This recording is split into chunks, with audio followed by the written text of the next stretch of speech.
అందరికీ నమస్కారం. 'అల్లు అర్జున్' బెయిల్ రద్దు. తీవ్ర దుఃఖంలో కుటుంబం. ఈ విషయాలను తెలుసుకుంది వీడియో మీరు కంప్లీట్‌గా చూడండి. అప్పుడే మీకు కంప్లీట్ ఇన్ఫర్మేషన్ ఏంటో అర్థమవుతుంది. అదే విధంగా చాలామంది వీడియో చూస్తున్నారు గానీ సబ్స్క్రైబ్ చేసుకోవడం మాత్రం మర్చిపోతున్నారు.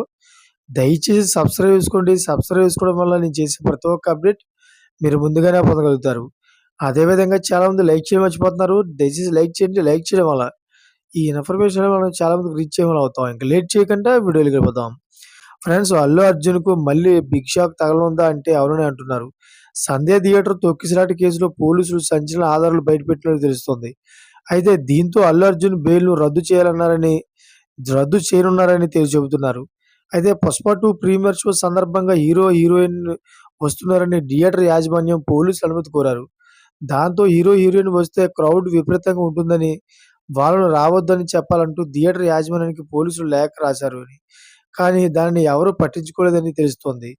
పోలీసుల మాట వినకుండా ర్యాలీకి అల్లు అర్జున్ రావడంతోనే తొక్కిసలాట జరిగిందని, ఇందులో రేవతి అనే మహిళ మృతి చెందడమే కాక శ్రీతేజ్ ప్రాణాల కోసం పోరాడుతున్నాడని పోలీసులు చెబుతున్నారు.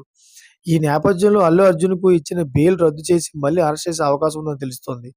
అయితే మరోవైపు సంధ్య థియేటర్ తొక్కిసలాటలో గాయపడ్డ బాలుడు శ్రీతేజ్ పరిస్థితి విషమంగా ఉన్నట్టు తెలుస్తోంది. ప్రస్తుతం ఆ బాలుడికి హాస్పిటల్‌లో వెంటిలేటర్ సాయంతో వైద్యులు శ్వాస అందిస్తున్నట్లు సమాచారం. శ్రీతేజ్‌కు పీడియాట్రిక్ ఐసీయూలో చికిత్స అందిస్తున్నట్లు తెలుస్తోంది. తొక్కిసలాటలో గాయపడిన శ్రీతేజ్ అప్పటి నుంచి ఇప్పటి వరకు దాదాపు 11 రోజులుగా చికిత్స పొందుతున్నాడు. ఇక శ్రీతేజ్ ఆరోగ్యంపై కుటుంబ సభ్యులు ఆందోళన చెందుతున్నారు. చూసారా ఫ్రెండ్స్ లేటెస్ట్ అప్డేట్స్ కోసం ఛానెల్ సబ్స్క్రైబ్ చేసుకోండి. Thanks for watching friends.